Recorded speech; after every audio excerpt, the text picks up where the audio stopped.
It all makes sense when you look at it like that. But Kane's the his view of the world shifting as he's traversing, because Tony J's booming at him going, "Hey, good job. You had your revenge. Good job. All right, if you want answers on this vampire problem you got going on, you might want to talk to you might want to seek the pillars. There might be somebody there who can give you some answers." And he's like, "You mean those nasty gray things all the way over there? That's far."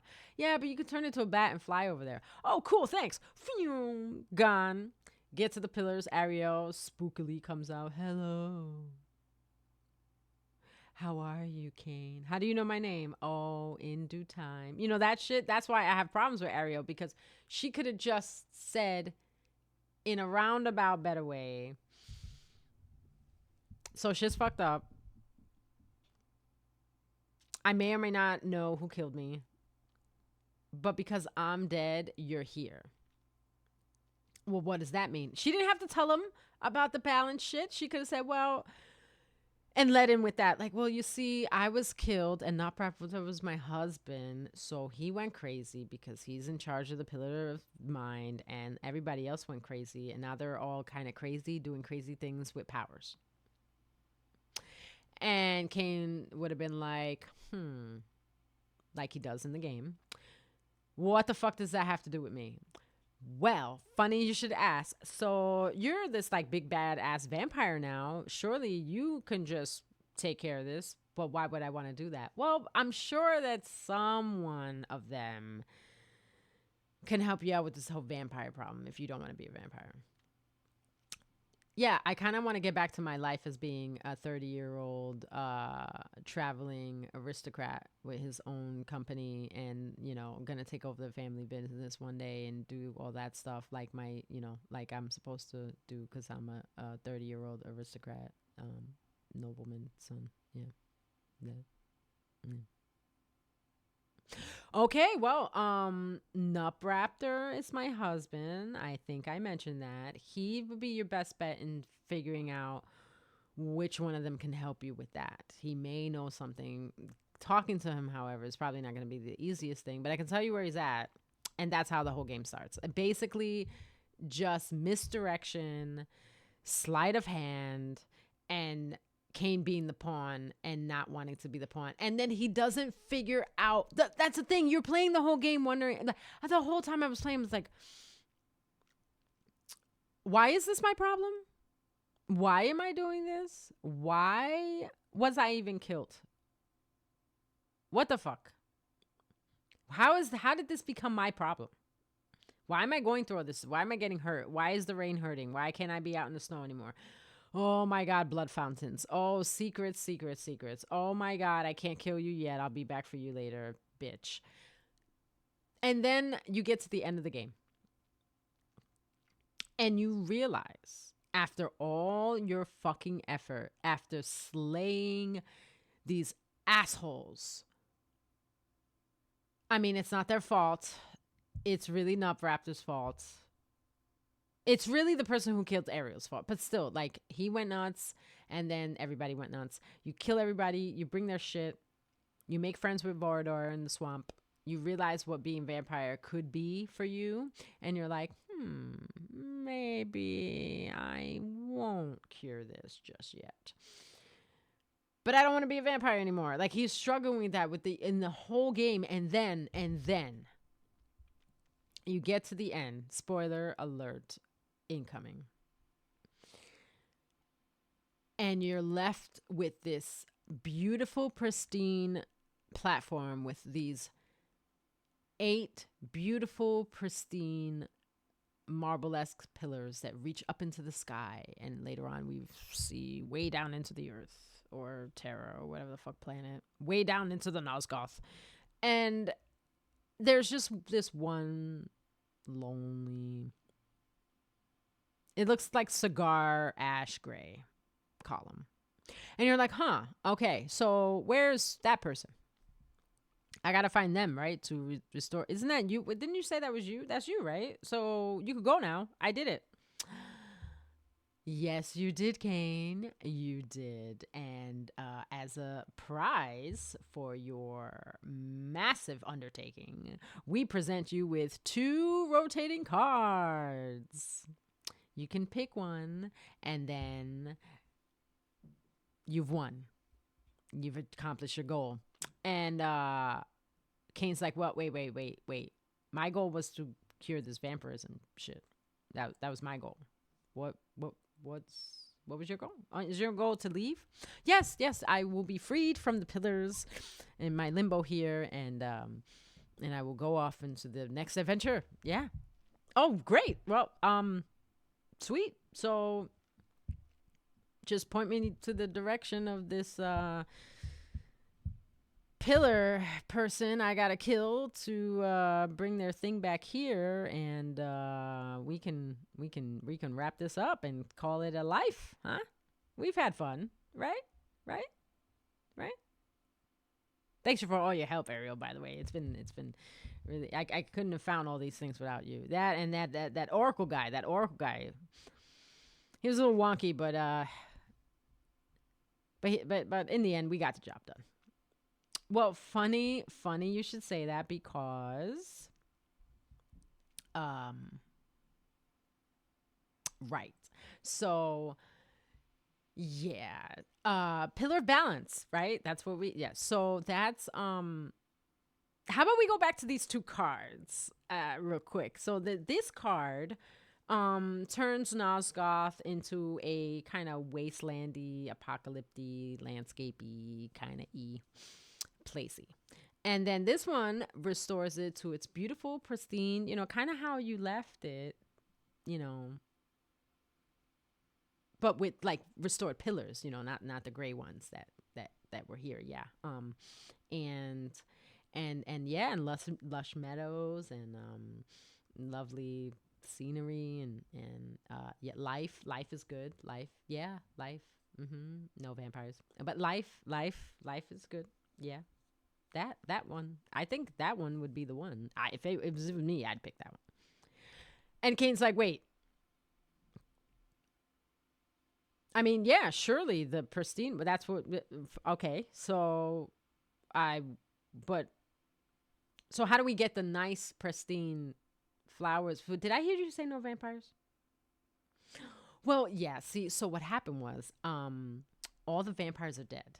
Vorador and you were the last 2, and now Mobius killed him in apparently a different timeline, and now that changed our timeline, and the events still are the same, but now you're it. You and okay, wait a minute. I went back in time, killed William the fucking Just before he became the Nemesis, fought this whole battle, and got in the blah blah blah blah blah blah. Even though Vorador told me not to. Damn it, I should have listened to him. Fuck. Anyway, but still, I did all this to fix the things, and now you're telling me there's no more vampires. Right. Yeah, you're it. So, I mean, if you want to sire some before you go, I mean, I can wait. I've waited this long. I've 30 years. You sire a few, get them, show them the ropes, and then come back and kill yourself here. Yeah. And Kane's like, the fuck? No. I'm sorry. First of all, you're telling me that if I kill first of all, you want me, an aristocrat, me, to commit suicide, to save the world, and thereby extinguishing the vampire race, who have been here for a while too. Because I'm not the first vampire. There was Vorador.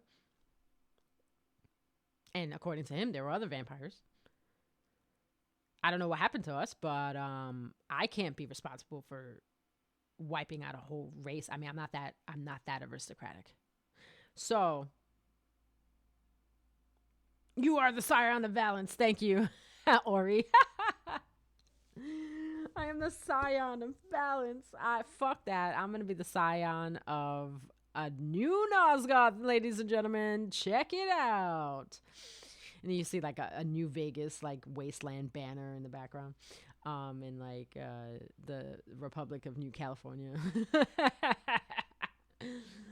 But that's what happens. You choose to rule. Ariel's stuck in limbo because she was the previous balance guardian, and she didn't tell you. She didn't even tell you that she was, that you were the balance guardian that successed her, and that you had to die because you were corrupted by the corruption that happened previous when Nupraptor, found out that she was dead. Killed by Mortanius, everyone. If you didn't know, Mortanius killed her. Yep, laugh out loud. I know, dude. Okay, let me catch up with chat. Now that I'm on that tirade. Okay, let's see. He's lucky to live to be 30. That's what I'm saying, right, Nicholas? He's lucky to be... Yo, people got yoked quick back then. Oh, shit.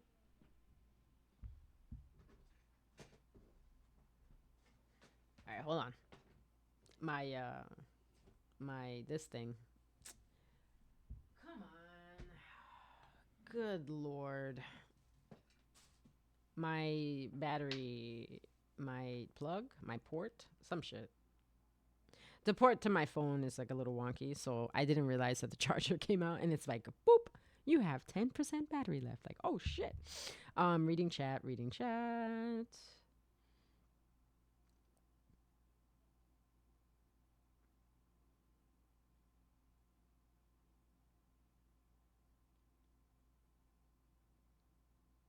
And Hagen. Hell yeah, I get the 20-pound portable VHS and boom mic setup. Absolutely. Boscov's? The store? Oh, Nas. Bosco's? Nosgoth. Thank you for shouty. Absolutely. Thank you for shouty. You're welcome. It was their only means to reproduce after the Hilden cursed the ancient vampires. Exactly. And that's what we're going to get to, because what I also find perplexing is the fact that it all came down to Kain. Like, for instance, here's what I thought was going to happen. So, you know how in Soul Reaver 1, you see the opening cinematic, Kain sitting there on a throne in the middle of the pillars. They're all broken to shit. There's a whole building constructed around where they used to be. One, how the Hilden didn't come out after that and wreak havoc on Nosgoth, I do not know. But again, because of what happens in Soul Reaver 2, we have all new memories which say that 200 years after he's beaten, well, I think it's either 200 or 500 years after the events of Blood Omen 1, that his horde of conquering vampires meets up with the Saraphan, who are led by the Hilden. Which they don't know. They don't know that their leader is a fucking banished, ancestor from this realm that was banished eons ago by the first vampire race. So that's why I love the potential that part 2 had, because you get to play the new memories. People were they were weirded out. They were like, how come we got Blood Omen and then Soul Reaver 1 and then Soul Reaver 2 and then Blood Omen 2? Like, shouldn't it be the other way around? And it's like, no, because the events of Blood Omen 2, the events of Soul Reaver 2, at the end of Soul Reaver 2, the events that occur, what Kain says, telling Raziel that Janice Audrum must stay dead. And then Raziel can't hold on anymore. He slips back into the spectral realm. Kain is now in the flux of all these memories, and he has to go deal with that. So Kain has to flee, sit down, and we are literally playing a flashback. All of Blood Omen 2 is a flashback of him going through the new memories because they changed the timeline. And the new memory is we get to play his new memory of him waking up after an attack by the Hilden, in where he is rendered in a sleep state for 200 years. And after that, the Hilden have taken over. The humans have come back in full force. Vampires work with the Hilden or they're killed. And you have to kind of take back what was taken from you. And that's when we learn in the first fight with him and the Hilden, where he is believed to be slain. That's where he gets that scar across his chest. That scar is from him getting hit by whatever the fuck Hilden power that first confrontation had. And it got him so fucked up that he almost died. So they fed him, they let him slumber for 200 years, and then when shit hit the fan, they were like, we need to wake up Kain. So Uma, one of those, Uma, maybe it's Uma. I always forget. Let's call it Una. It's cuter. She wakes you up, and you wake up in a bed, and you're like, oh my god, my chest, oh, I have 5 fingers, yes. And my long, luxurious white hair, my big fangs, my big black nails. I don't know why they made everything so big.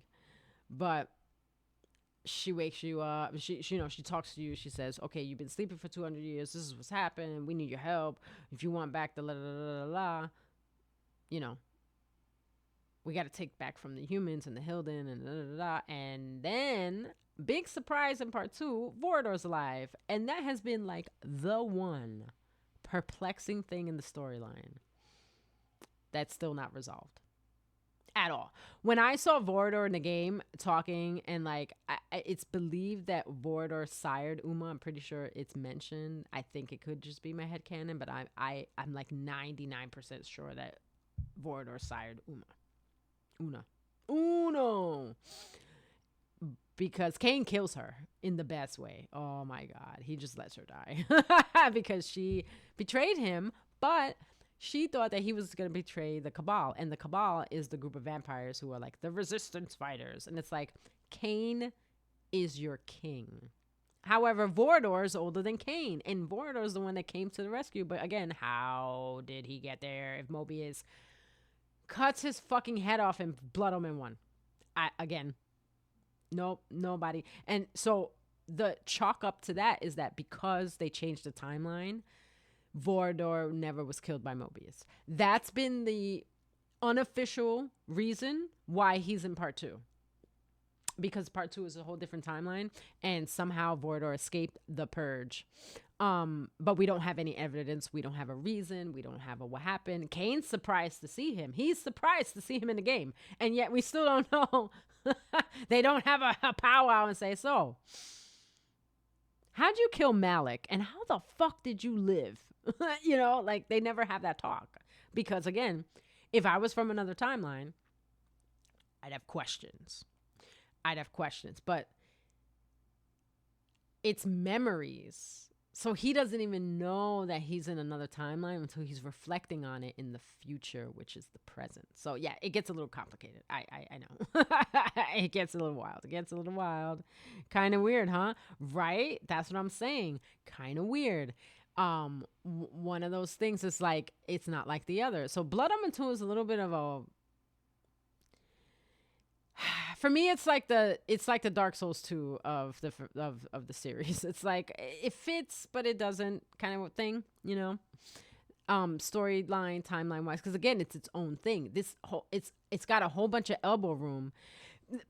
They gave them so much rope that they hung themselves, is what happened, because they just went everywhere with this game. It was all over the place, and they had no explanation for things. And their explanation for having to learn things all over again is because Kain has amnesia and he can't remember.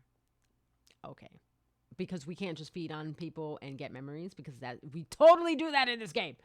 So anyway, that being said, Blood Omen 1 ends with you making a choice and choosing to rule Nosgoth as the king of the vampires, basically, right?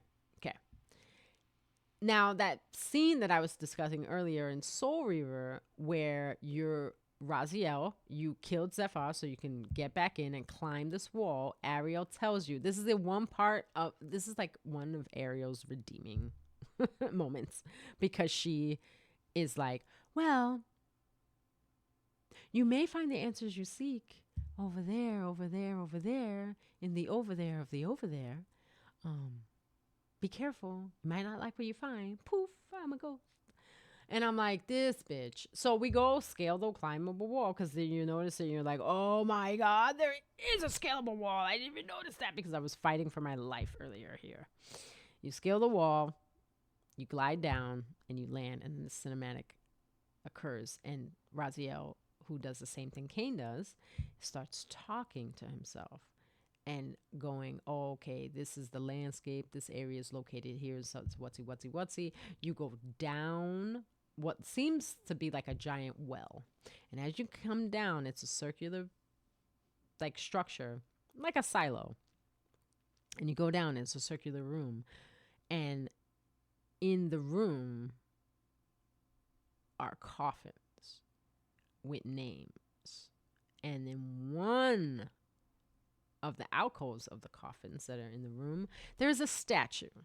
And underneath that statue, it says Raziel. And all of a sudden, you're gasping, going, this is where my body is. This is what, wait, that's Terrell? That's Rahab, Dumar, Zephyr, Malchiah? What? And you realize that Kain resurrected the Saraphan leading elite warriors as vampires. And now Raziel is like, oh my God, I feel so dirty. I need a shower. Oh my God. I was a majestic seraphim leading the scourge of the vampires because they needed to be eradicated, and this motherfucker killed me, and then he wrote me back as a vampire. I'm really gonna kill him. Oh, does he know no end to his fucking Karenness? All right, right? So that's what does it for Raziel. Raziel's like, this motherfucker is so base. He needs to die. I can't believe he did this to me. How disgusting.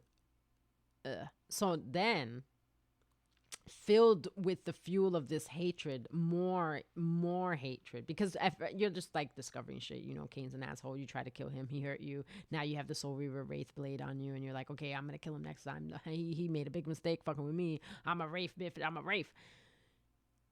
When they meet again, on the way to the meeting, Raziel, after he done killed all his brothers who were told by Kain that he would be coming for them, so be careful.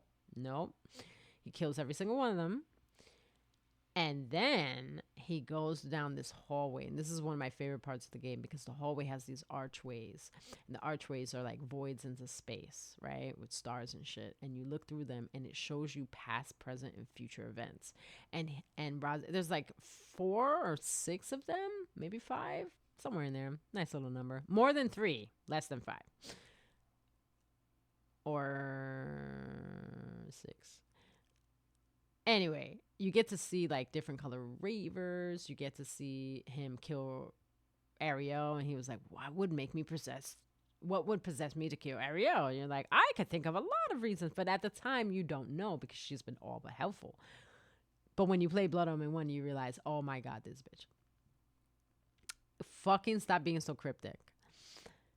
And then you go and you talk to Kain. And the fight is weird because you have to hit him 3 times, and then every time you hit him, he moves something.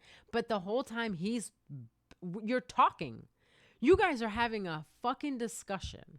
And the thing that I took away from that battle between them is that this must have been like what their discussions were like before Kain threw him in the lake of fire. Like their private discussions, having a back and forth banter, and Kain not telling Raziel or them too much. Raziel knew what they all did. They all knew the same amount of information. They knew that Kain was once human. They knew that he and had it out with Mobius. They knew about Vordor. They knew the history. Kain didn't hide it from them. He didn't say, "Hey, you've always been a vampire." No, no, no, no.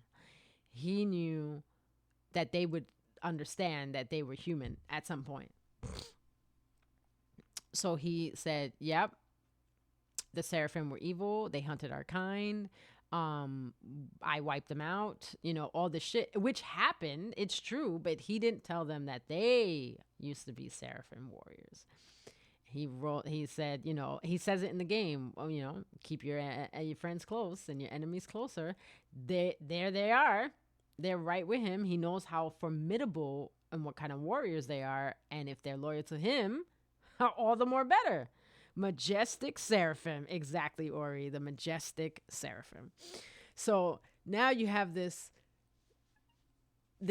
world established. It's run by vampires at the end of Blood Omen 1.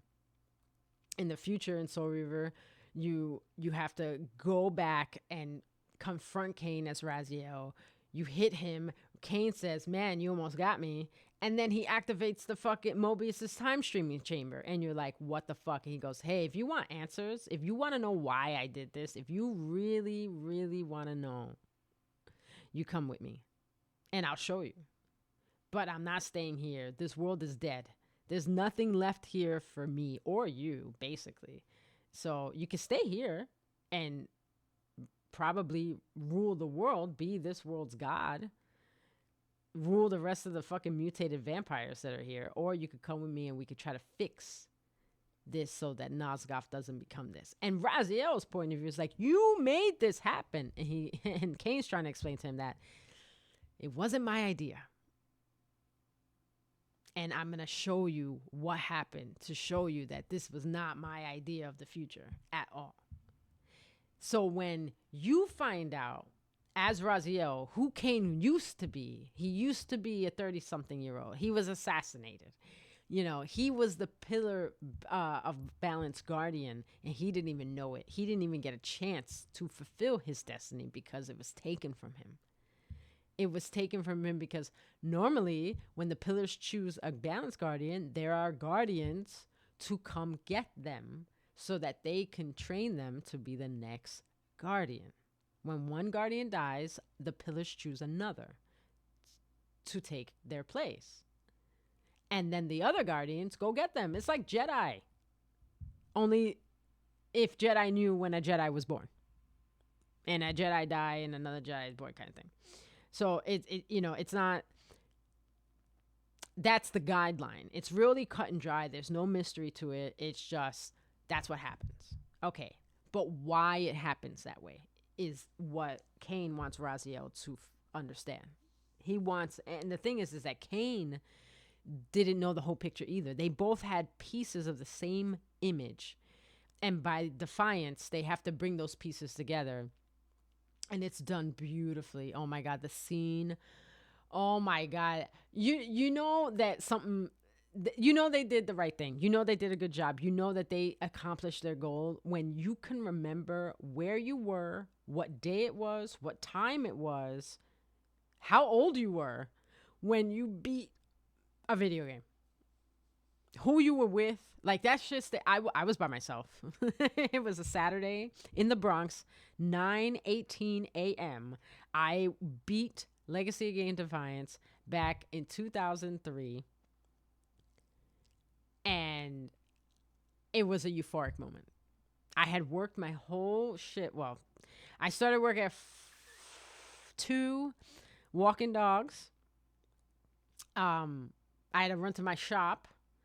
I was also a technician, but then in the evening I worked at a liquor store, wine and liquor store.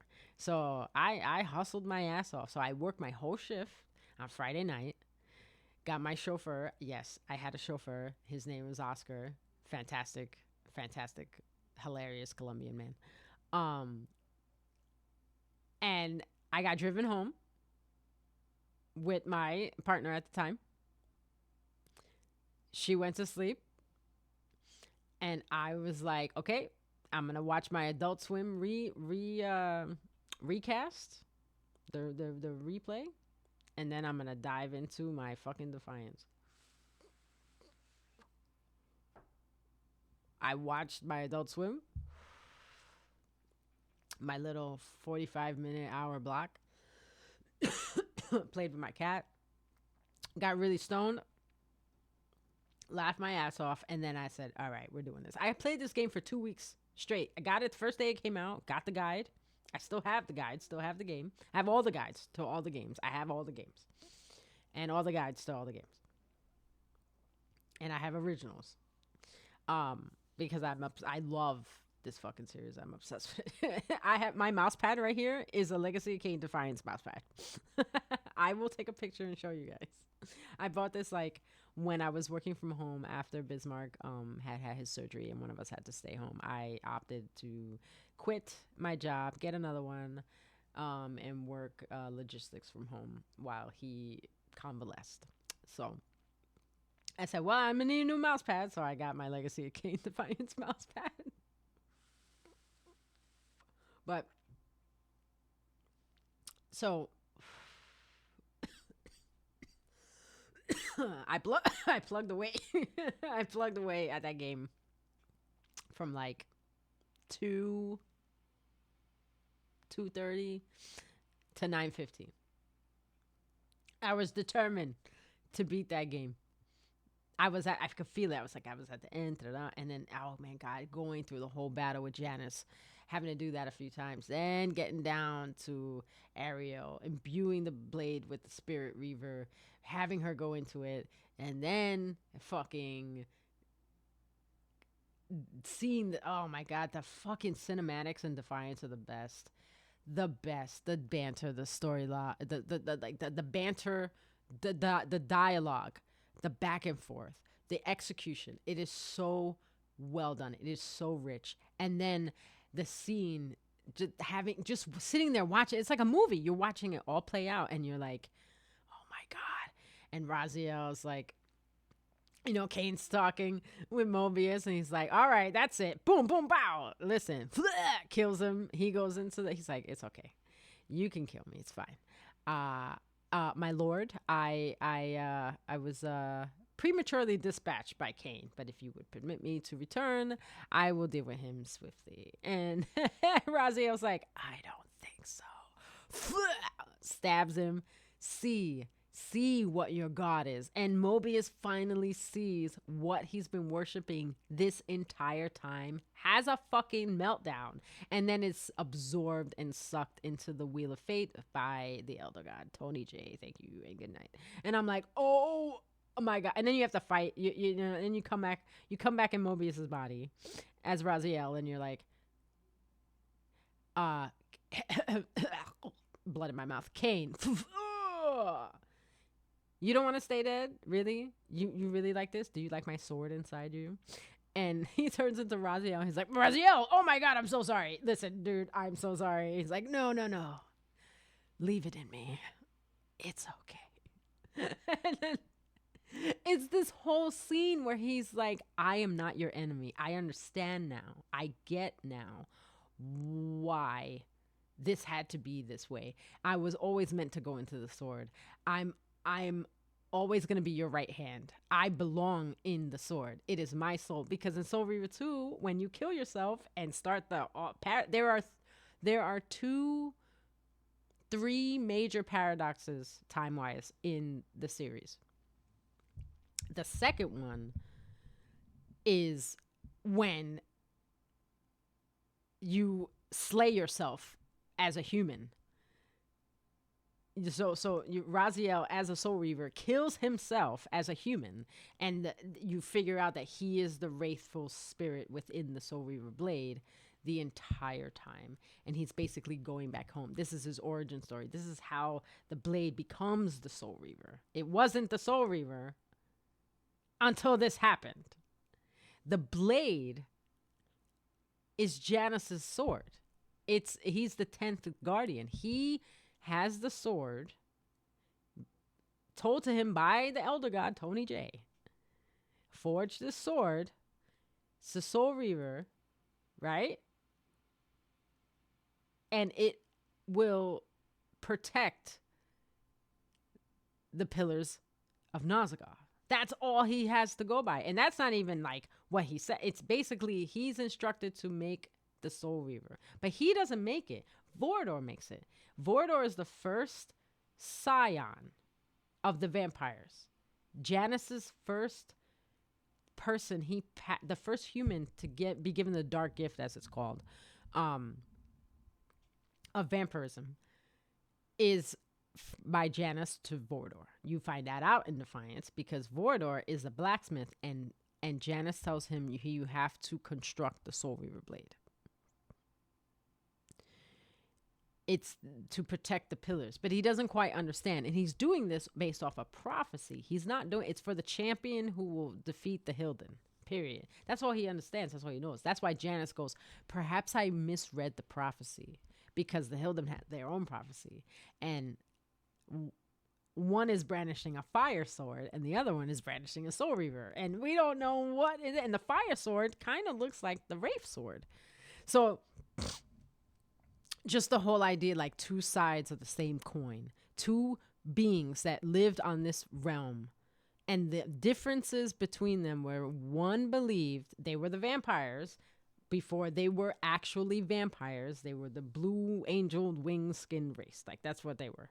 They don't even have a name. That's how ancient they are. But the Hilden have a name because they're the enemy.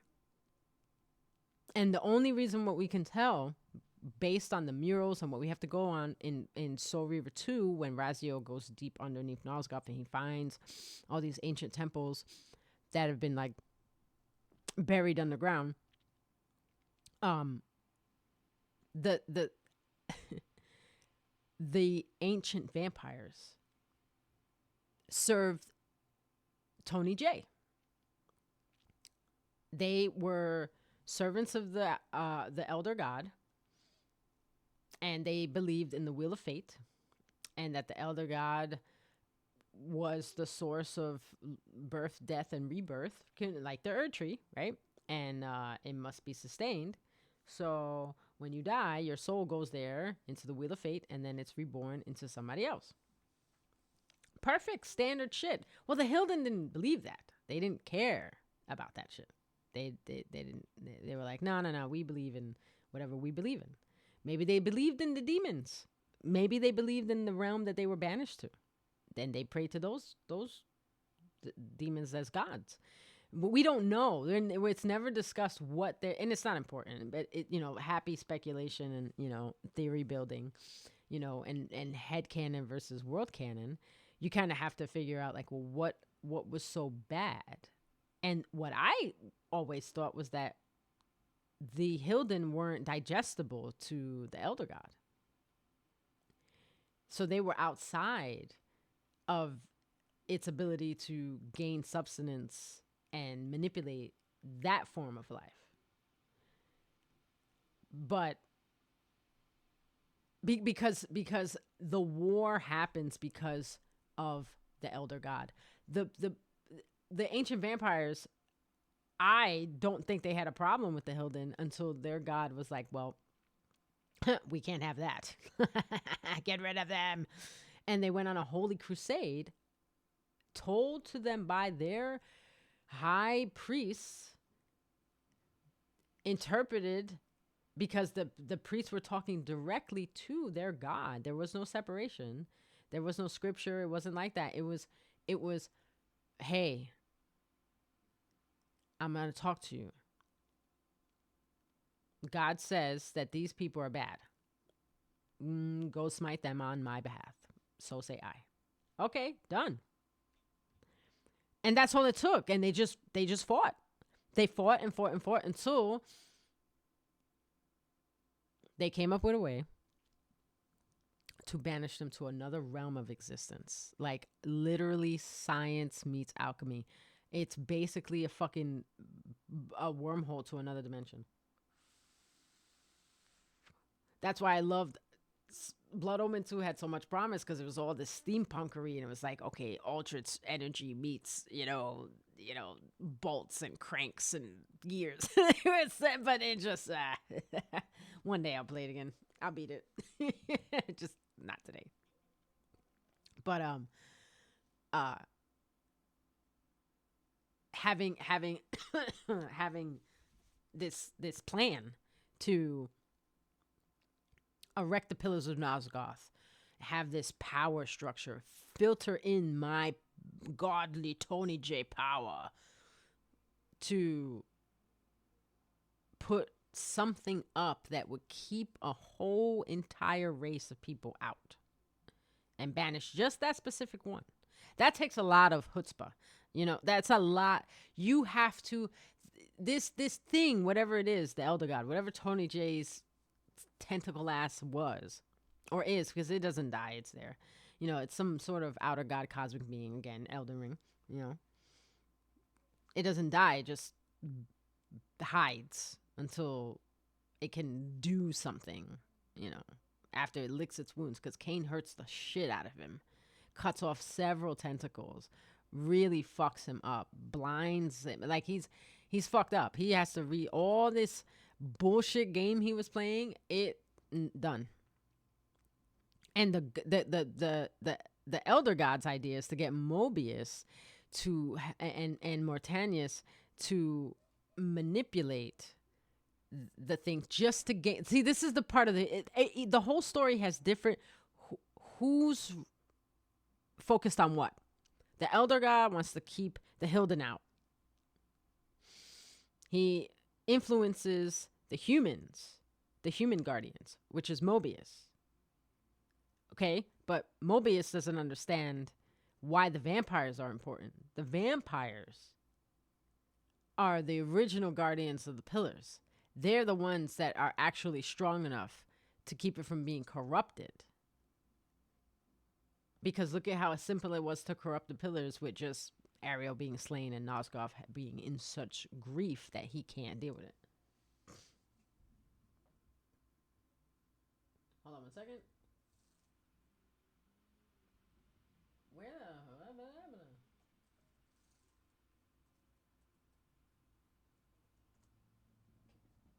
Okay. So the Elder God wants that. The ancient vampires want to serve their god because that's their structure. That's how their civilization is structured. They want to serve, and they have people that are actually in communication with who they believe is their creator. Maybe he is. We don't know. All we know is that for whatever reason, the Hilden can't or will not somehow be tied up into all that, and that makes Tony J's feet just itch. So the Elder God says, oh, my tentacles itching. Let's go take care of this. And they go on a holy crusade. So while the crusade is going on, they're constructing these pillars. The pillars are constructed by the ancient vampires on behalf of Tony J, the Elder God. And so somehow he knows how to banish a whole race of people from a planet. Like, that's crazy. That's crazy. And it reminded me of Skyrim where, the Dumar just gone. All the dwarven people just in an instant, poof, vanish. And all this one race of elves become ashen skin, dark elves. It's wild. One thing causes a whole race to disappear in 1 minute and another race to change their whole fucking structural molecular makeup in a moment. And in the murals in Soul Reaver, too, where you can see the Hilden just being flung up into the air and out into nothing. Like, they're gone. They're above the clouds. You don't see them. They're flying out. But they curse. Again, it's magic. It's magic meets technology. They curse the ancient vampires with immortality and sterility, because now, in order for you to be able to keep these pillars functional, you have to live forever. You have to exist and serve your god forever. Your life is going to be nothing but servicing your god for real this time. Before, you had a choice. You could have just left us alone. You could have done what God wanted or not, or you could have did some little investigation and kind of figured out what this God was about. But no, you just told to listen to a fucking voice and believe that voice because of the power it showed you that it was the one that created you. And now you've kicked us out of our home because of it. because your God didn't like us, or we were smart enough to understand that it wasn't a God, it was a humongous fucking cosmic parasite that probably crashed down here eons upon eons upon eons ago and has been living off this world ever since. What we should have done was come together and figure out a way to kill that fucker. But no, you had to kick us out. So here you go, boop. Let's give you the immortality that we are going to have. Share with us, brothers and sisters. And that's what happened. And then, so now the Hilden made the vampires Hilden. They're outside of the Wheel of Fate. They can no longer reproduce. They can't make new life. And now they have to stay alive and keep the pillars going. So most of them either killed each other, killed themselves. They were committing suicide. And because of that, they could not go into the Wheel of Fate anyway. So they were just left. Their spirits are just wandering around aimlessly. Those are the wraiths that are walking around all over in the spectral realm. They're just there because they have nowhere to be. They can't go to the wheel. But you, as the Soul Reaver, you're like a filter. You can purify them as you feed upon them and return them to the wheel. And that, I believe, was the goal the whole time for Tony J with Raziel.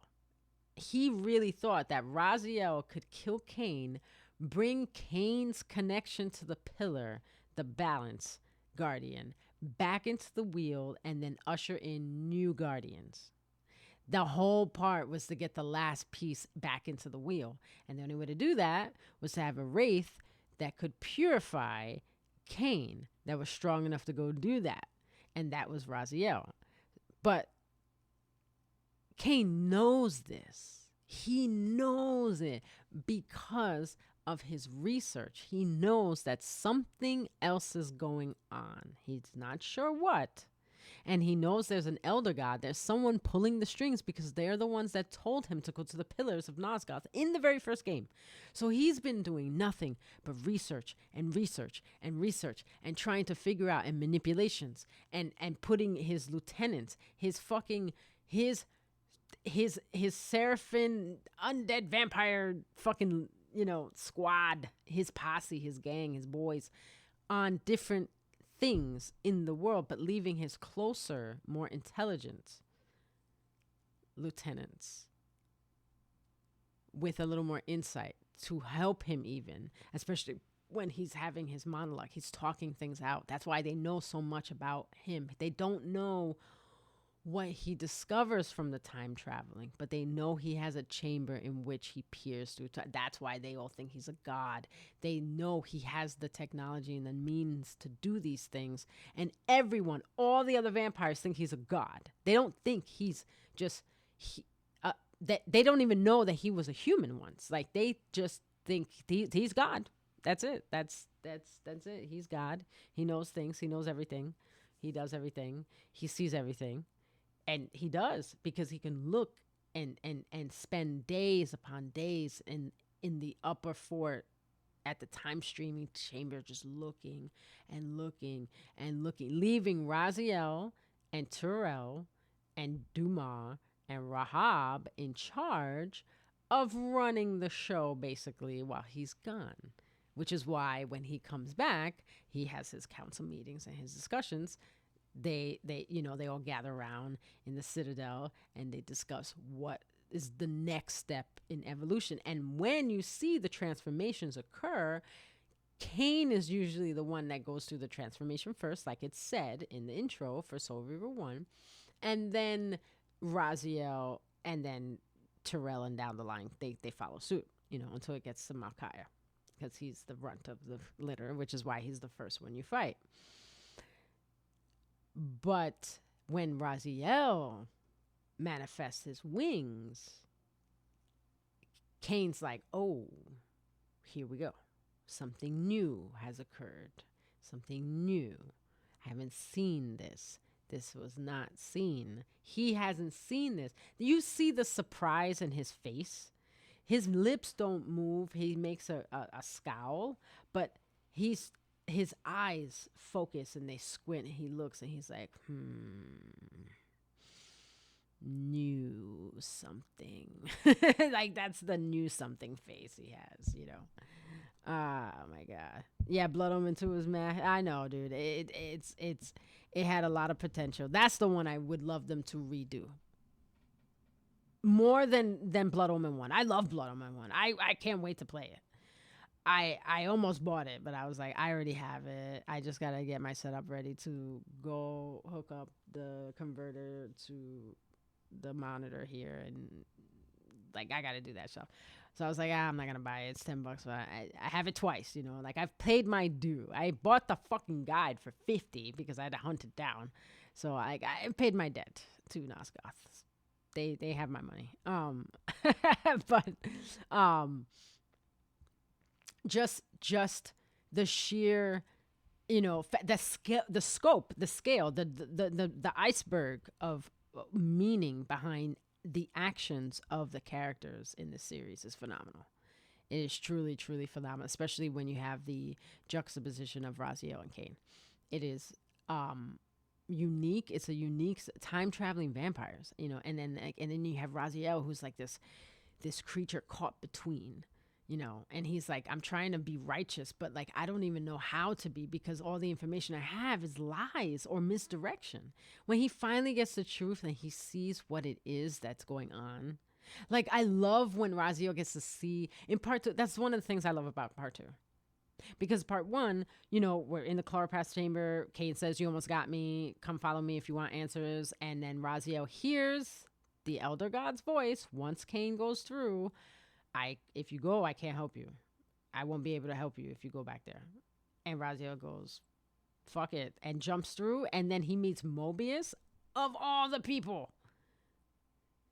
And he's like, hello, Raziel. And he's like, how the fuck do you even know me, dude? But he knows him because, again, in part 2, you find out that Mobius and you were friends. He was once your leader. Well, you know, Malik was the leader of the Saraphan. But, you know, and also the guardian of the Pillar of States. But Mobius, you know, he took his orders from him. Like they're bros. He's the one that told him, you have to go kill Janus Ardrum. He's in the keep up there. Go get him. You know, like that's the thing. It's like they have a history that he doesn't even know. And in part 2, you get to see Nosgoth through Raziel's eyes as it was. Luscious. Way before Kain. The Seraphim are running the jewels. These Seraphim. When you get out of the Citadel in part 2 and you go over and try to make your way to the Pillars and you meet Kain, you're meeting Kain. You are our timeline established as being there with Kain when Kain is born. At the moment that Ariel is killed and the moment that Kain's born, you both feel it, and it sends a shockwave through Nosgoth because there's a little bit of a paradox going on because you both are existing at this time when you should not be here. Kain should definitely not be here.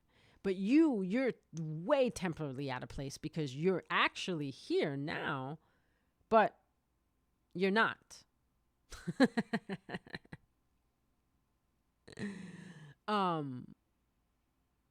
So yeah, it gets a little complicated. With you being a Wraith, it's a little easier for you to bypass all that, which is again why Kain's constantly like, you have free will. You can do whatever you fuck you want. You can be any time you want without having a problem.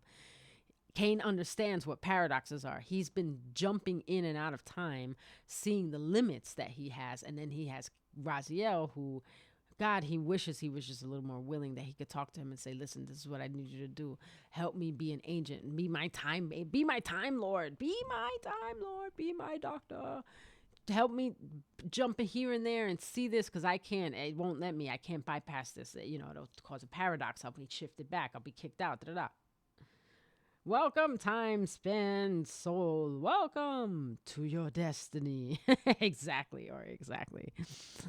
The time streamer. I love that line. I want to put that in as a little clip in my stream for the Captain Exit stream, time streamer. I'm totally a time streamer.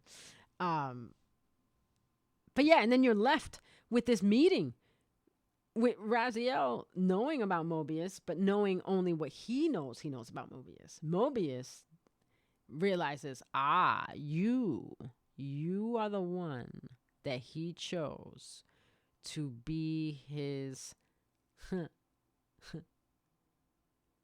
his soul reaver without even knowing it. And then you're left like, oh my God. And then Mobius says that cryptic fucking shit at the end, and you're just like, what the fuck did I just play? That was amazing. But more, please. And like, it was done.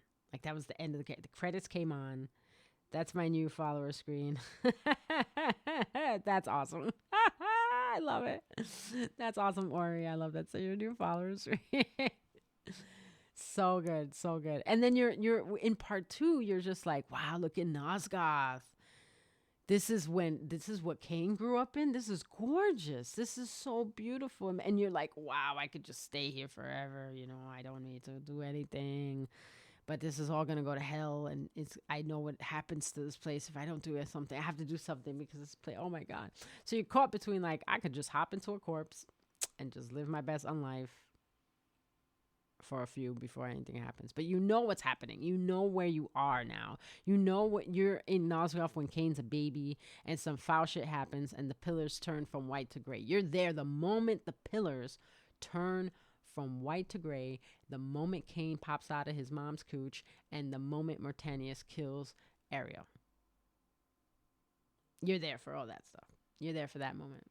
And it rocks both of you to your core. Because you feel the temporal dislocation. You feel the displacement. You feel the change. And you feel the fixed moment. Fighting with the change. The variant moment. And then you have to traverse. And then you got to talk to Mobius. And you got to be like, yo, I know who you are. I know who you are. And 2 is just so... It was fun. I had a lot of fun with 2. I hated Vorador's swamp though. It just, oh my God, I hated it. But other than that, it was fun. Oh man, and getting sucked into the fucking energy demon shit. Oh my God, that shit. And that's the thing. It's like, so in 2, what I think a lot of people maybe didn't put together, like, I realized it. I don't know if it was like meant to be that way, but when you're in the future in 2 and you see the statue of Mobius holding Vorador's head, you know, that moment from part 1, Blood Omen part 1, like the 3 games ago where everything changed, and when Kain became the last vampire after Mobius did that, and then you talk to Mobius's ghost and he's telling you all the shit. Because of course Mobius sends you to the wrong time, and you're way in the future, and you see these electric demon fucking alien looking motherfuckers, and you're like, whoa. My first thought, oh, these are the Hilden. They finally came back to Nosgoth. They were able to come back. All right. Good for them. They're gonna kill me. I gotta get out of here. How do I get out of here? Help me find a body. Where the fuck is the time stream? Where chloroplast chamber stat? I'm trying so hard to find. And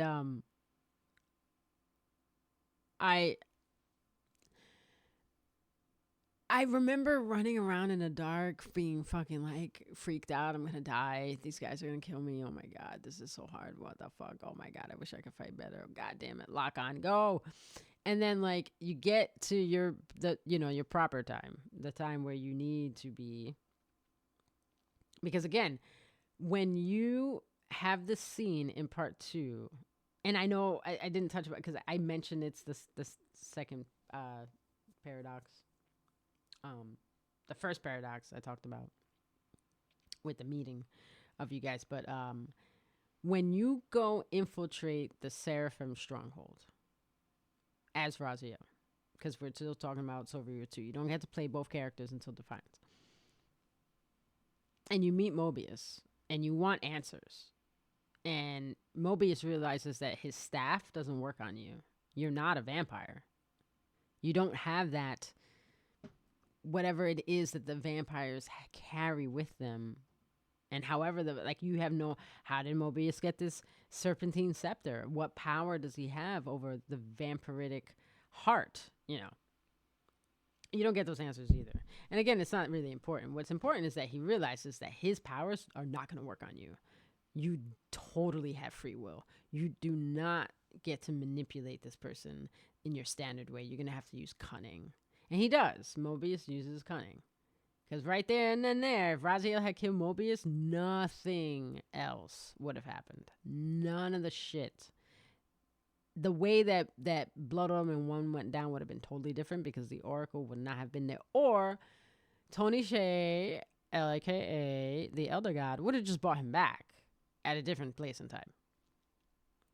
So again, there's a whole possibility branch, right? But you don't have to worry about that because it's not what happened. What did happen is that they had their confrontation, and then Mobius has to listen, and he is scared because Raziel could kill him. He doesn't want to die. He's busy doing things, and he's trying to be really careful because he's the time streamer. He has to be at fixed places in time, which is why he's always back there holding Vorador's head every time. That keeps happening every time, which is why him being alive in part 2 is weird. But anyway, when you talk to him and you go and you see, because you're in the Citadel where you see all the murals of yourself. You see the Raziel you were when you were alive. You see the stained glasses of Terrell, Rahab, Dukmar, Malkaya, Zephyr. Did I say Terrell already? Wait. Yeah. Okay. And then you see your statue, and you see, you see the, oh my God, you see everything. You see the stained glass with the 2 Soul Reavers, King William the Just and Kain fighting. You see, and that's history. It's depicting history because that happens in one when you fuck with time. Thanks to Mobius. So it changes the whole thing. It changes the whole timeline. Mobius manipulates Kain, which is why I don't feel bad for Mobius, because he manipulates Kain. It's changing the timeline. Again, the whole thing is around making sure that there's 1 vampire, 2 vampires left. Kill them, control them. There are no vampires. You can't pass the dark gift on anymore, which means that the pillars now belong to the humans and they will control it, and Mobius can't die. So he will be in control of the pillars forever, which means that the Hilden could never come back. That is why him and Tony J, Elder God, are working together. That's why Jay is scaring the shit out of him about the Hilden are terrible. Like, he knows that they have to protect the world from the Hilden. He says he tried to have Kain do the right thing, but he didn't. Now you have to do your part. And Mortanius is all fucked up because, again, he's being possessed by the Hilden, but nobody knows it. So now it's like, okay, I'm going to get to see Nosgoth as it was when Kain was a baby, before Kain was even running around doing his, living his best aristocratic life, traveling around the lands and then returning Nosgoth and getting killed. So you find out that there's vampire hunters and you're like, oh yeah, we knew about this, but you didn't see any of them. They weren't tramps being around. You see that there is a thing. There are vampires. It's a regular thing. Now, when I realized that, it made me I kind of paused the game at that point because it made me realize that in part 1, Blood Omen, could there have been just vampires walking around on the regular? I could have just met one You know, they have all these underground places where vampire where there are people chained to walls. So vampires are a regular thing. And it's like I don't know why it took me so long but to put that together. Like vampires are a regular thing in the land of Nosgoth. No problem. Mobius doesn't like that. He wants just the humans to have the pillars. I get it now. Click, click, click. Good. Now, once I made the realization there that vampires were a regular thing in the world, they just weren't so frequent because of Mobius, because of the Saraphan, because of the hunts. You're seeing how rampant and frequent the hunts were. 30 years later, vampires are almost extinct. Like, they've been going hard on this crusade to get rid of every fucking vampire so that there are none left in the entire world to control the pillars, because the pillars, they do the choosing. The elder god does not choose he can't manipulate them like that he can't be the one to choose the people. The pillars choose.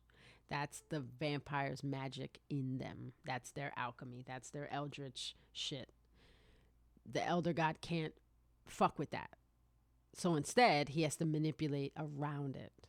And the only way to do that is to manipulate the humans and get the humans to take power from the vampires and give the pillars no choice but to choose humans because they're the only ones left.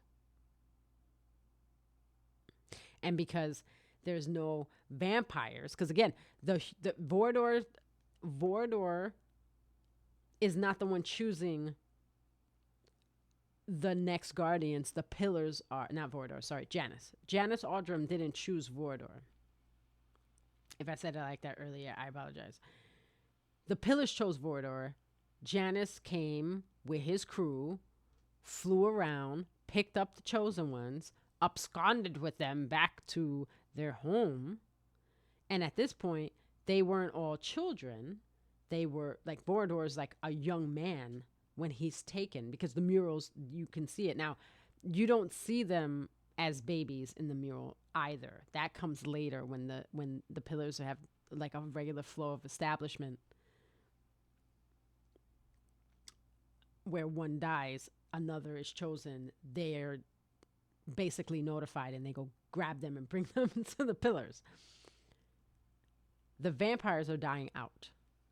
They can no longer reproduce, and they can no longer, they're not tied to the wheel of fate. So the elder god is not really listening to them. But these people are so, they're like, well, we'll sacrifice ourselves to keep the Hilden out so that our god, like, they're still blindly following this dude, even though he can't accept them now because they've been cursed. I was like, wow. I love Janice, but he's blindly following this guy because of an enemy that their god said was their enemy. Even if it was a regular species that they just clashed, they were, didn't get along, whatever. They shared the planet. They shared, right? It's not that, because if they were a part of the Wheel of Fate, then just their little clashes, and maybe this 5 of you guys died, 3 you got, I got 8 guys for lunch. It wouldn't matter, but because the elder god can't digest them, they're a problem. So he wants them out. That's the bottom line. All of this because the elder god says so. Tony J has spoken. I don't want them here. Get them the fuck out. So now you're like, oh shit, okay, when it comes down to it, it's really just the elder god. But none of the vampires saw the elder god. They didn't have the purification. They didn't have a means to do it. They didn't understand how to do that. And why would they search for it? Maybe a few did. Maybe one of them lied. Maybe they said, oh, the elder god said to make this sword. Yeah, it's for the 10th guardian. You're the 10th guardian, by the way. Did you know that, Janice? Yep. Congratulations. You're the 10th guardian. You got to make this sword, see? And this sword is to protect the pillars. Yeah. I so we don't know if the elder god said, "Hey, you need to make the pillars." And not the pillars, sorry. You need to make the soul reaver to protect the pillars. We don't know that. Hola, mi amor. Hi. We're having a podcast. How are you? Welcome to the land of the waking. Oh, aquí. Oh, it's a safety meeting time, folks. Safety meeting. A quickie safety. Good. We gotta find the wee wee pads for Mr. Big Mark. I'm pretty sure I bought them. I just don't know what. It is 2:22 p.m. Eastern Standard Time. Cabana Man Cam has finally risen. And it is currently snowing. Oh fuck! Is it snowing? Not heavy, but. Oh man. Do I got a shovel? Is it shovel snowing or is it wait till okay, so not yet shovel snowing. All right. But it will be. Oh my god. I'm so sore from last shoveling. Yesterday and the day before shoveling. Oh, my love, could you No, listen. Could you bring me a cup with ice and Pepsi, please? Thank you. Oh, Cabana Man Cam, there he is. Right, so where were we? Right, so we were too. Just the sheer arrogance of this fucking elder god and the patience. All because I can't eat this food. Get it off my menu. That's how I look at him. I look at him as just like this fucking guy at the Wendy's salad bar. This is gross. Get it out of here.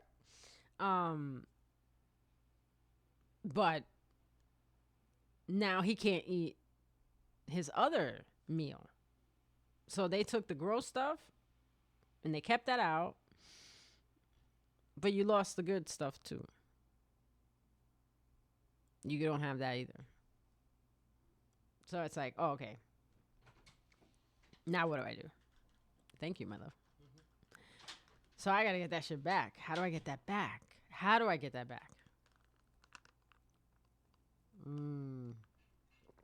Delicious. I have to figure that out. So Kain throws Raziel into the lake of fire. And the elder god sees this as an opportunity. But Kain knows. He knows about the elder god. He's never seen him, but he heard him. He guided him and spoke to him. He knows somebody's pulling those strings. And when you're in part 2 and you're Raziel and you're looking at Nosgoth, all beautiful, before all of this happens, and you're seeing the vampire hunters and you're seeing the real life, like what Kain was saying was real. And this is even before he's alive. So like you're getting insight, kind of like Kain has insight when he's in the chloroplast chamber, but you're living it. You're feeling what Kain was feeling when he's walking around at different times, observing, being in disguise, using his attributes from part 1 to move amongst people, using mist form, using bat form, turning into a wolf, who knows, just to get around and not accidentally cause a paradox, but get around and traverse a time and see what he can see and maybe glean something new, some sort of insight. But again, you're privy to this because you can hear Tony J talking. He's been trying to manipulate Kain since Blood Omen 1, before Raziel was even a thought. And then you got to ask yourself, why? Why does Tony J want Kain? Because he's a vampire. Okay, but why? What's special about that? Oh, well, of course. It all makes sense now. By part 2, it was like, oh, I see. I get it. Like, it's a little more deeper than just the cut and dry in part 1. Yeah, restore the pillars, heal the land. That keeps the Hilden out. And now Tony J can sit back and relax and just yum. But Kain's meddling is messing with his even keel attitude now. Kain's been messing shit up. And in the future, the Elder God, all of those humans, all of the humans, yum, yum, yum, yum, yum, yum, yum, yum, yum. And the humans are almost all but wiped out. So now you have a whole world where it's almost all vampires that he cannot feed upon. So he's resorted to making humans wraiths for other humans so he can consume them. The vampire wraiths patrol and keep kind of, you know, they're more like ranchers for the human wraiths that are there to suck in the other souls, because he can't feast upon the wraiths of the vampires. They're not allowed in the wheel. So he has to sacrifice human souls to make human wraiths to get souls so that he can eat them. It's crazy. It's so good. Just thinking about it's like inception of wraith sucking, you know. And then Raziel, all right, cool. I have a fork now. I no longer need to fight all this with my tentacles. It's just shove it into my fucking beak. I have a fork. I got this. So now he has the tuning fork of Raziel. And Raziel can feed on anything because of his unique nature of being a vampire, a vampiric wraith, who is also a holy human as part of the Saraphan. Excuse me. And he is now blindly doing his bidding, not understanding that if he kills Kain, he's going to kill the last vampire that. And then the pillars will go choose the humans from the human town, and then they'll reconstruct the pillars. That's basically it. I mean, you're all these thousands of millennia, thousands of years rather. You're several millennia into the future. You're subsisting on just this human village and crows, apparently, because there's nothing else left. Like occasionally a dog, maybe. Like there's nothing. You're most of the whole entire world is desolate. Like, it made me think, man, the pillars have been broken. The Hilden just could come in. Maybe they came back and said, fuck this, and left. I don't know. Because, again, we don't have that. We have a different timeline for Blood Omen 2, in which the Hilden do come back because the pillars have been broken by Kain. And they are now leading the Seraphim. There's a sect of warriors led by a Hilden general, but they are Seraphim, and they are trying to eliminate the vampires seeking revenge, and they're going to destroy the pillars using Janus Audrum to power a machine because they need him to counteract the magic that their kind put into it in order to break the pillars. That's why I like the idea of part 2. There's a lot of shit in Blood Omen 2 I do not like, but that there, I do like that. I like how they're using the old vampiric magic, the essence of that original vampire, that was there with the other one. I mean, if you're gonna use anyone, the 10th fucking guardian is it. You want him, and opening the nexus, and like basically reverse engineering the wormhole that sent them all in.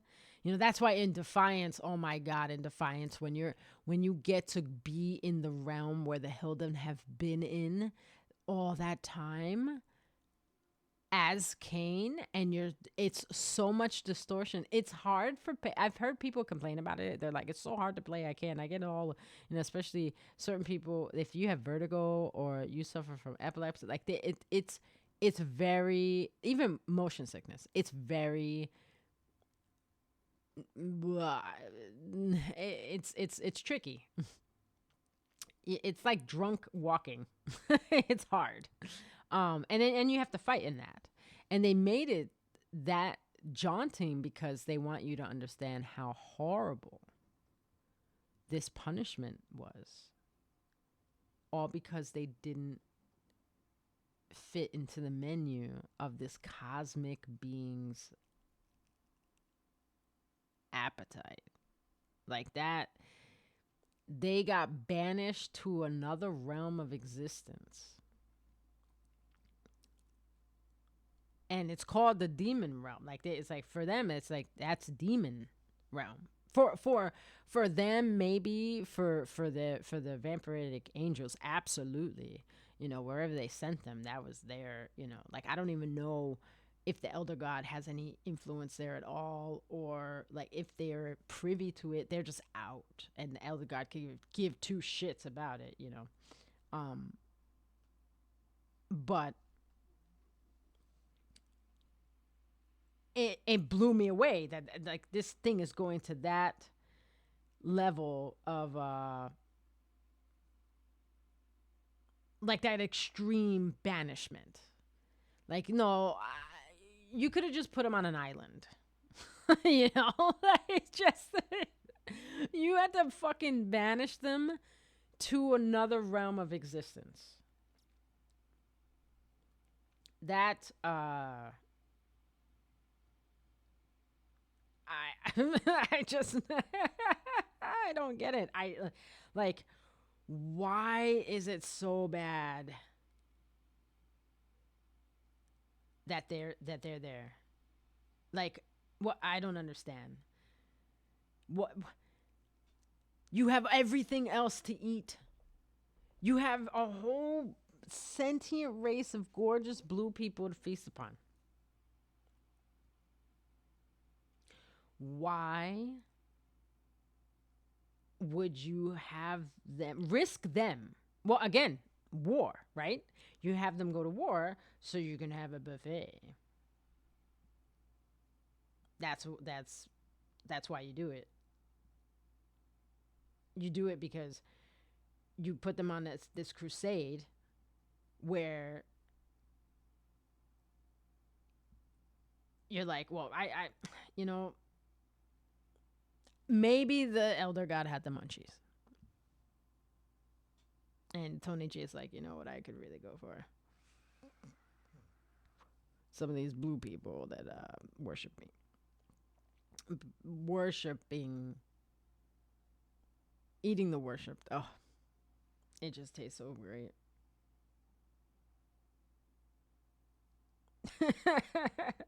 It just tastes so great.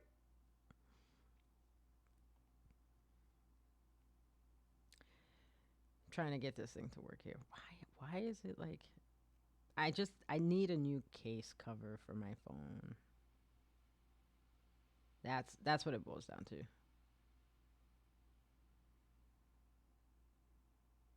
That's what it boils down to. If I get one of those, then I think when I touch buttons that aren't there,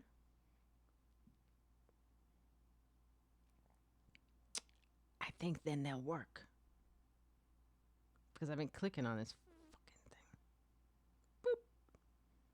All right, there we go. Welcome to your destiny. All right. I don't know why. Excuse me. I don't know why I had this saved to my clipboard and my phone. for the artist. LadySaraphan did the art here. Beautiful. But yeah, I can't. Every time I try to put it, it wants to post something that was like 5 somethings ago, and I'm like, are you having a problem remembering what things I put in my clipboard? Like, I cleaned it out too. It's like, it's weird. I don't know. But yeah,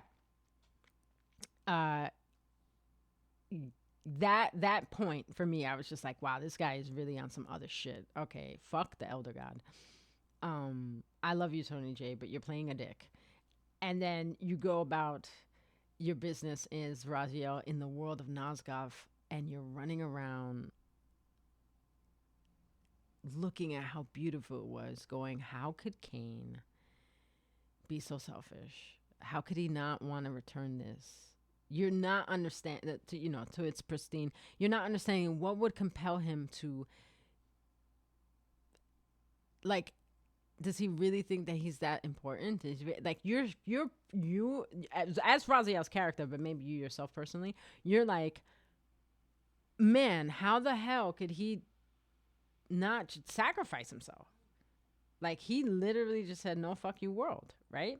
Then you find out what Kain has been understanding, that the Elder God is not who he seems. He's not this benevolent creature. He's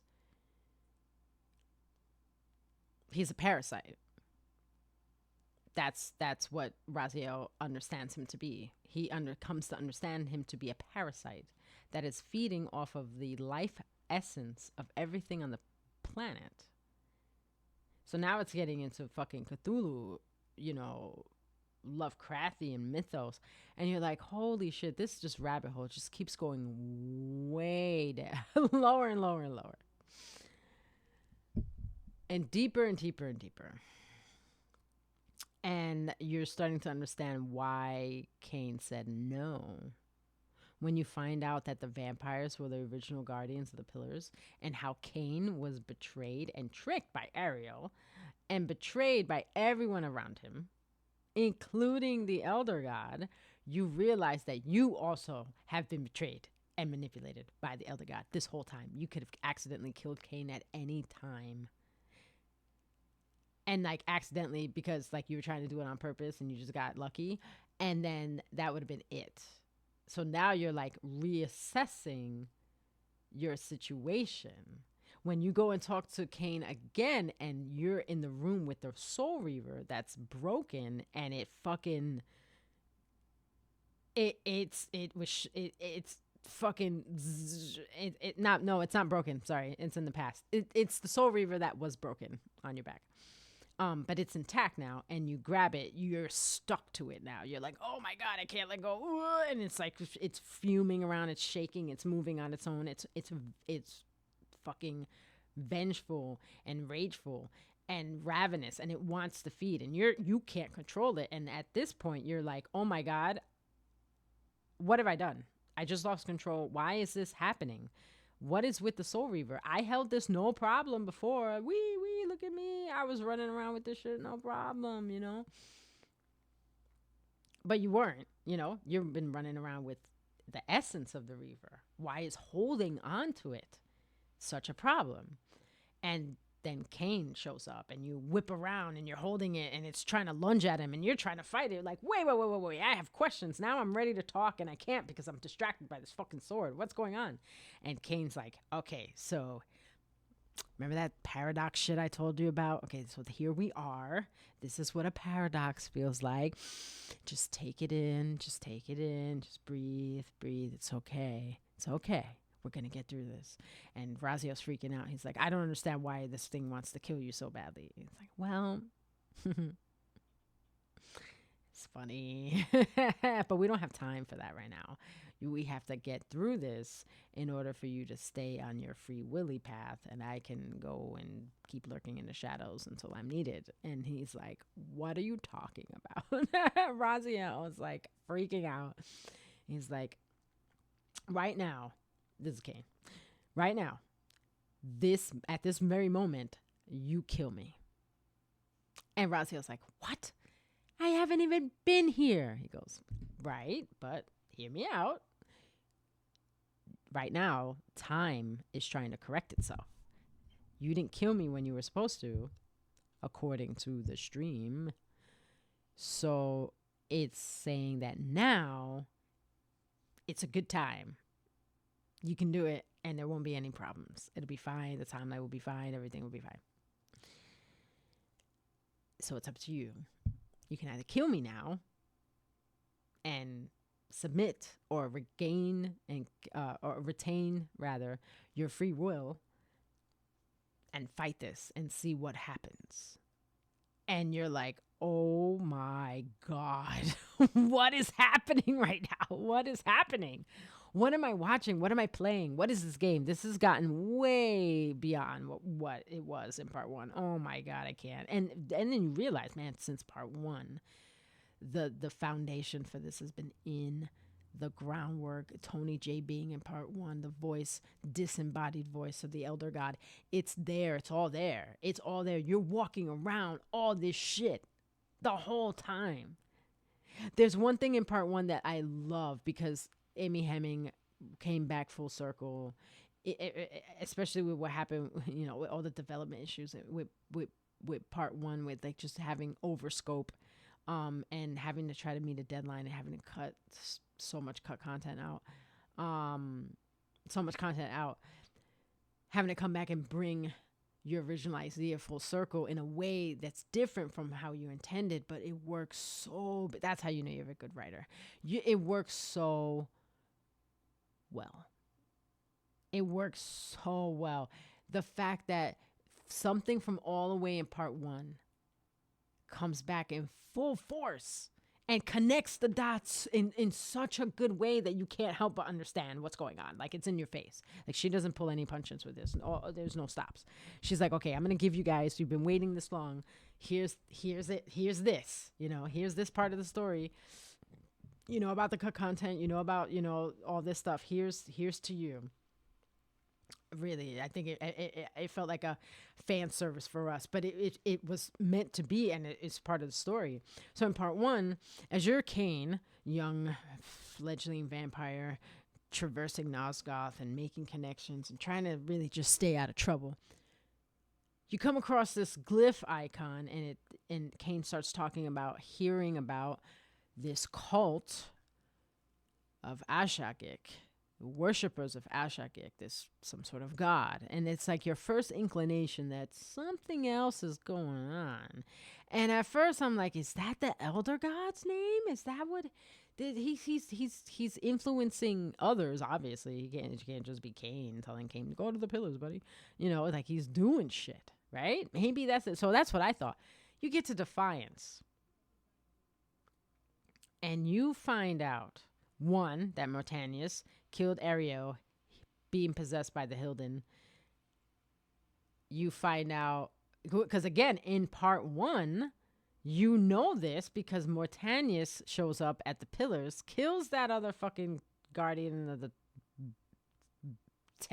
fucking pillar of some shit. And then boom, like, it's you and him fighting. And then he turns into a fucking demon, a really cool looking demon, and you fight him and then you kill him, and then Ariel's like, so good job, way to go.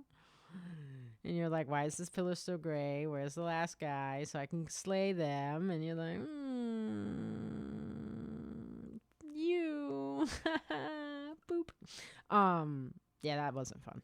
I was pissed when I found I was so mad. I was like, I'm still mad at Ariel. Like, personally, I feel personally like betrayed by her for just not coming clean and telling me that I was the pillar, the guardian of the pillar of balance. And, you know, in order to get all of them, I'd have to do myself in, but at least I could restore the other ones and then maybe, you know, maybe figure something else out. There's got to be a way, right? It's got to be a way to fix this, right? Right. No. They all let him on. Oh, we can cure your vampirism. Yeah, no biggie. Look, we just got to get everybody together over here and it'll be fine. The pillars will get you. Don't worry. Pillars that got you. The pillars got you. No, they lied. They kept things. They misled. Everybody got fucked. And then Raziel, same thing. Raziel got the same treatment from the same people. The only difference is that Kain didn't really lie to Raziel. He told him, "You're gonna have to figure things out for yourself. I can't tell you everything. That's just not how it works. You have to feel it and see it." And mainly because of what happens to Kain.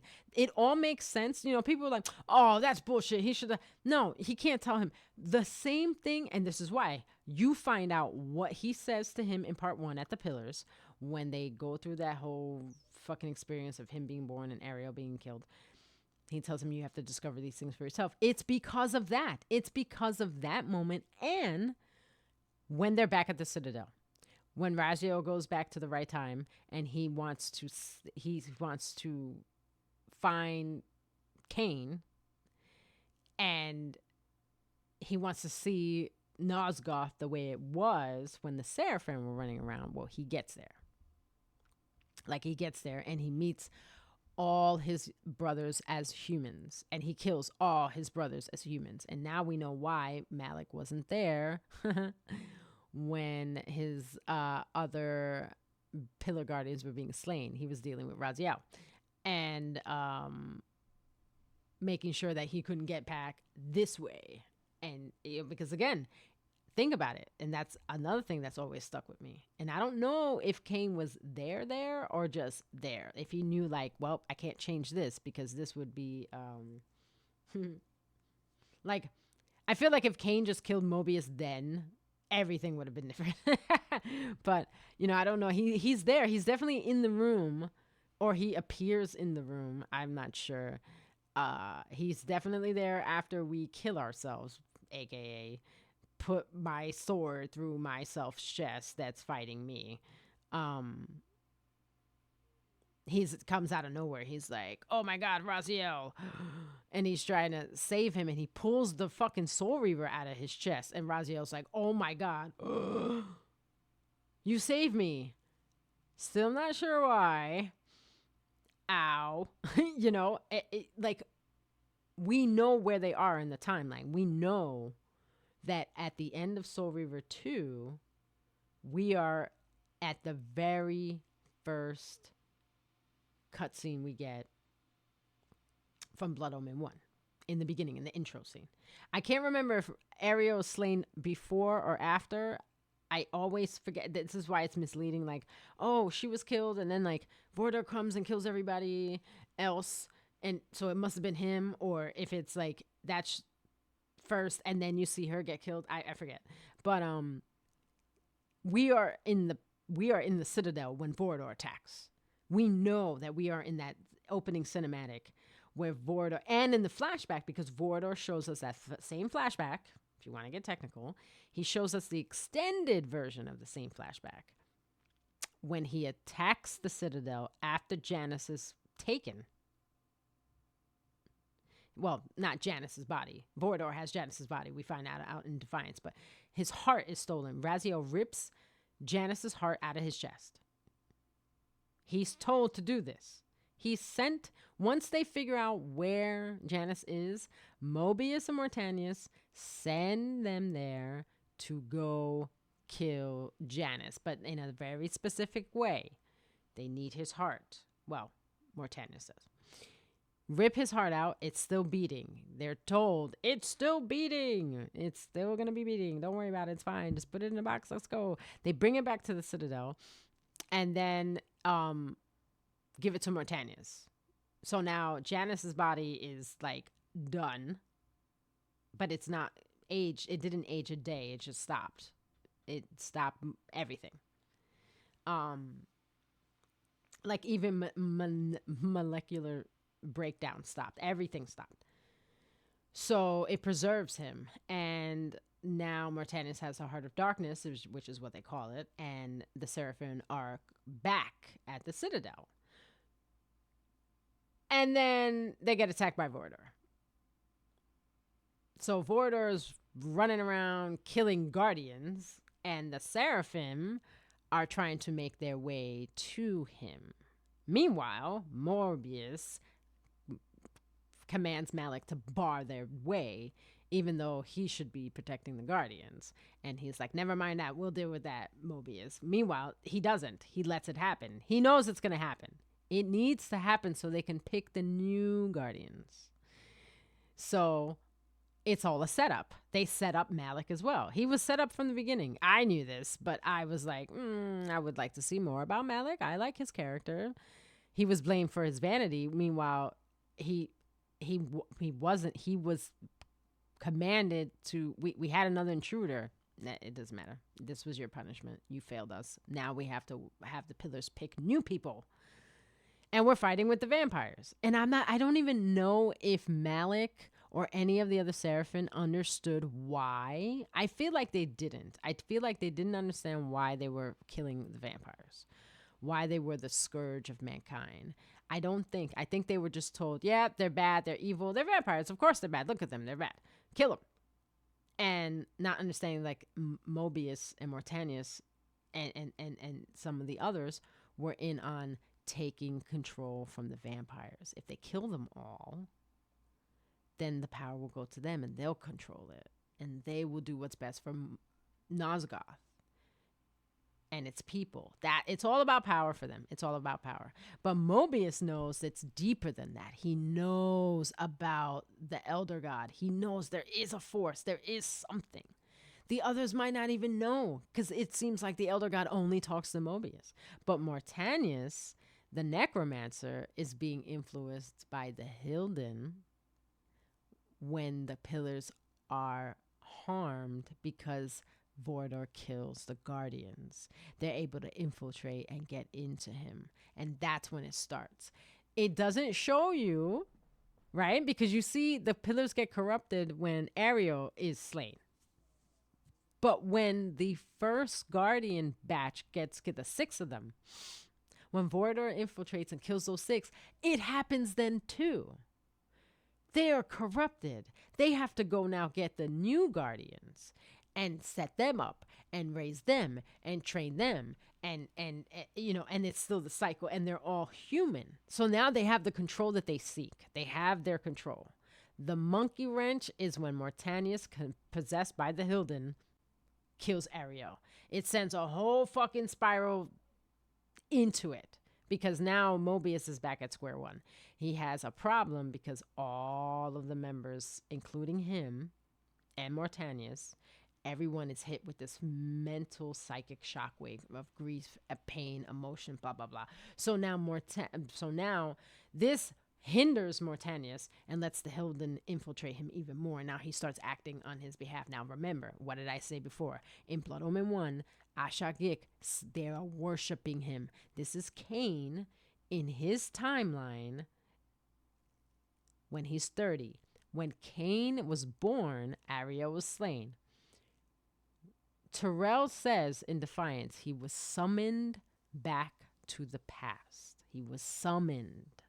He was called. Someone called him and summoned him. So we don't know exactly who that is. The only person who can summon demons that I know is Erasmus. I think that's her name, the guardian of the Pillar of State. She's the one at Avernus Cathedral opening portals to basically ripping a portal to the Hilden realm, which is the demon realm. But he's not a demon.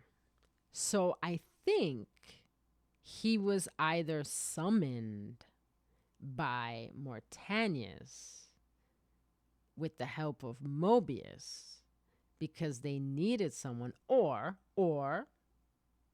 Mobius might not even know about it. It might just be Mortanius somehow brought him back to the past. Like brought him way past. No, because Kain's alive, so it would be after he's dead. Yeah, so it would still be his future a little bit, his early future. But I kind of think it had to have been the both of them, maybe the use of the portals that we see in Defiance, where they have to the Elder God uses the portals to bounce them back and forth. See, that's why I'm thinking Mobius had to be in on it, because he's summoned to the past. It's not his past, it's just the timeline's past. And it's when Kain is a young vampire, because Ajak turns out to be Terrell. And when I fucking saw that, I was blown away, dude. I was like, oh my God, are you serious? We're finally going to get to see Terrell. Let's go. I love that fight. I love the voice actor that does Terrell. I don't know their name, but oh my God. Mwah, I love you. I'm hugging you. Whether you're alive or dead, I don't care. You're getting a hug from me right now. It's so well done. That whole scene where they talk. And he's like, Kain told me you were coming back. So you know that Kain talked to him. All of them had their little council discussion. Just like, because they all know he left. Kain leaves. He leaves and goes on this whole journey to try to see stuff. I guess that's what they do. But really for Kain, he's trying to fix things. He's trying to find the path to fix things, because he's playing the long game, waiting for Raziel to return. He knows he's going to come back because he gave him to the Elder God. The Elder God's going to use him to kill Kain, and therefore kill the last vampire, and then it's done. But Kain has made the world basically starving the Elder God on purpose. He's made it horrible, polluted. There's nothing. He did it on purpose to squeeze the life out of the Elder God, so the Elder God could leave, but he's not going. So they've been playing this fucking ram's horn game, just butting heads, about all of these centuries. And that's what you think about when you're like, holy shit, thousands of years from now, the world looks shitty. Now I know why. He's trying to starve this fucking entity out of the world.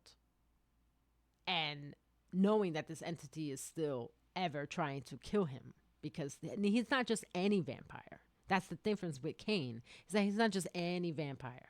Any of the vampires we come in, he's not like Vorador. He's the first scion of the vampires. He's the first human-made vampire by Janus, and he's the one who creates the Soul Reaver to be the instrument of protection of the pillars. Now that's crazy to think about, because Kain winds up with the Soul Reaver and he destroys the pillars. And Kain kind of looks like a fucking Hilden. Like a Hilden vampire hybrid. Like a Hilden infected with the curse of vampirism. Whereas Raziel looks exactly like Janus Aldrim, if Janus Aldrim ever died. It's because he looks like a fucking blue vampire. So like the whole prophecy thing, where both of them have their whole, okay, somebody, one of us is gonna do a thing and it's gonna be huge and it's gonna shape the world. Like, that's, each part had their own prophecy. And for Janus to admit that he may have misread the signs, it's huge. It shows you what a baller, what a humble baller Janus is. And when you have to fight him in Defiance, it's like, oh my God. But he's possessed. Like, that's the thing. It's like Kain tells him, Janus has to stay dead, and you get to see Janus in Blood Omen 2, and he's the battery the Hilden are using to power the machine, to take down the fucking pillars, to open the portal, to bring everybody back. I'm like, oh my God, this is nuts. Again, so much potential for Blood Omen 2. I really wish they would remake that one before they even touch 1.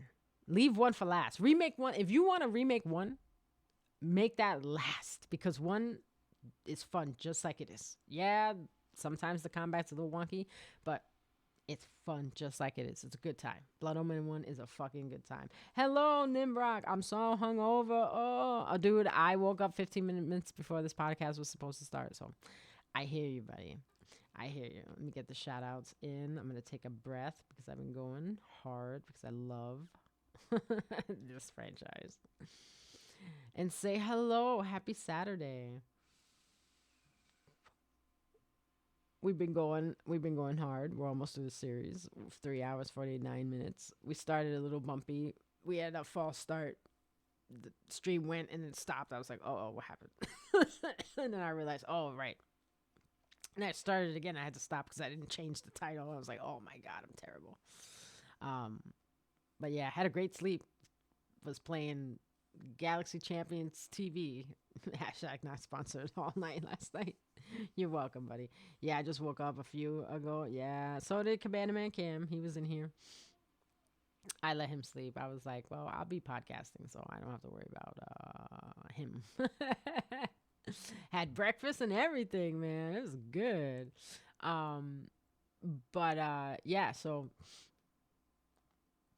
that whole, as deep as the rabbit hole goes with the elder god, that whole idea of like it's a battle of wits and longevity between Kain and the elder god, and it's a systematic thing why he's destroying his world. He doesn't want to. Kain doesn't want to do this, but he has to in order to stop this thing. And now that he has this coin in the bucket, as it were, with Raziel, he has to see where that goes, and that hope is what drives him now. It's not so much looking for something. He's found it. He found it. He found it in Raziel. He found it. Now it's hope that he has to hold on to instead of direction and detection. And with Raziel being like the scornful child, you're not my real dad. It's like, listen, you have no idea, buddy. You have no idea what really is going on. There's something at play here. Somebody's pulling the strings. I just got to figure it out. Meanwhile, at no point do they talk about the elder god ever. And I feel like if they had that conversation. So I heard this raspy, sultry, debonair voice in my head telling me about how you fucked up. And Kane's going to interrupt and go, wait. Sexy, raspy, debonair voice. Tony J? Yeah, that's him. You hear Tony J too? You hear Tony J? Yeah, that asshole. He's the one that told me to go to the Pillars of Nosgoth and talk to Ariel. He's the one that told me to go to the Pillars of Nosgoth and talk to Ariel. Okay, well, now I'm seeing a pattern here. Maybe we should both go to the Pillars of Nosgoth and talk to Ariel and then see if he shows up. Where's the last time you seen him? Down a well, I think. He hides out in the bottom. He's not really social. Wait, you've seen him? Yeah, have you not? No, he talks to me. Well, he's kind of big. Big old, like, Infinity 8 squid eye. A squid eye. Yeah. He's a giant squid. Did you not know? Like a big octopus. He's got tentacles. He's massive. Wait, hold on. Are you telling me? Wait, stop. Stop right there. Are you telling me? Hold on. Let me regain my composure. Are you telling me that the ancient vampire god, the ancient vampires, their god worshipped a giant squid, Infinity 8 eye having monster that lives below the land of Nosgoth? That's what you're saying, right?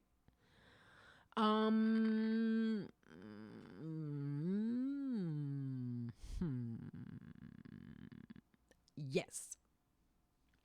Okay, Razia, we really need to reevaluate our direction in our lives.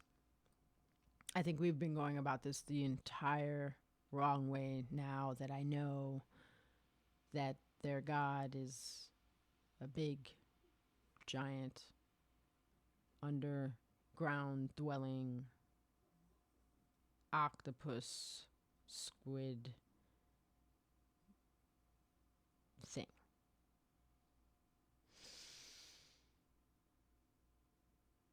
Yeah, since you put it that way, I find myself tending to have to agree with you. Hmm. I never really thought of it before. I saw him. I saw his wheel. He has a wheel. Yeah, it's huge. It's the wheel of fate, I think he calls it. And the spirits go, and you guys can't go in there. What do you mean we can't go in there? Well, you're not allowed to. It's sort of a private club, and you're not in it. Something about a curse. There was a curse put on you by these other people, and they got kicked out by the elder god and the ancient vampires, but not before they cursed them with immortality and sterility. Hence why the vampires are making humans to guard the pillars. Oh my god. That's why they want you dead. I think that would have been it. And then they could have been teamed up, Raziel and Kain, going at it hard, fixing Nosgoth, saving the day. We could have had adventures. If they just stopped and talked about a few key things that each of them discovered. But no, Kane's like, you have to discover these things on your own, and he does. He does. He does. He discovers all this shit in part 2, escapades underground.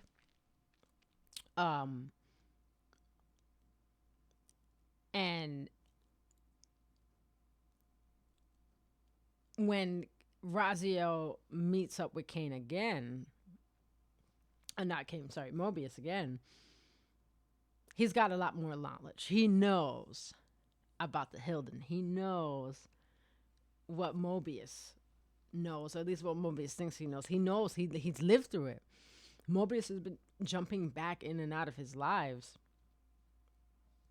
You know, that's why he knows when he's going to die. He's like, this is not where I die. This is not where you kill me. Kain kills me. He goes, oh, yeah, I know.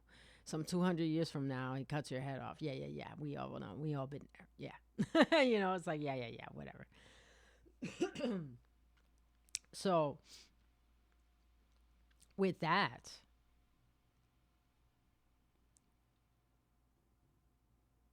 you want some fucking answers. You understanding what Kain is. Kain's the scion of the Pillar of Balance. And he's broken. He's corrupted. It's not because he's a vampire. Yeah, that's part of it. But he's corrupted because of the manipulation.